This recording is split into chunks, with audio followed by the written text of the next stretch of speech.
क्या खुदा का बंदा यूहन्ना किन मुर्दों के बारे में खुदा उससे कलाम कर रहा है और किन मुर्दों के बारे में खुदा उसको कहता है कि किताब मुकद्दस के अंदर इस आयत को रकम कर दे।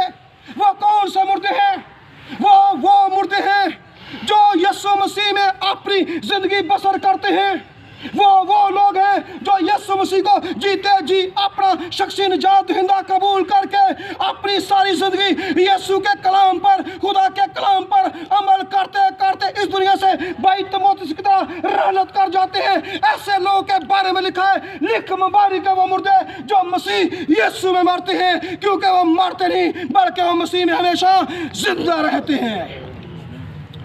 और मेरे अज़ीज़ों, खुदा का कलाम फरमाता है, रूह फरमाता है, बेशक वो अपनी मेहनतों से आराम पाएंगे और उनके अमाल उनके साथ साथ होते हैं। बहुत सारे लोग, बहुत सारे डिनोमिनेशनें, बहुत सारे बहन भाई, जब कोई हमारा अजीज और अकार्ब इस दुनिया से रहलत कर जाता है, पीछे से देगे न्याज़ें देना शुरू कर देते हैं, बड़े चढ़ावे देना शुरू कर देते हैं। लेकिन याद रखिएगा मेरे अजीजों, किताब मुकद्दस के अंदर हमें एक बड़ी लॉन्ग स्टोरी मिलती है अमीर आदमी की और लाजर की।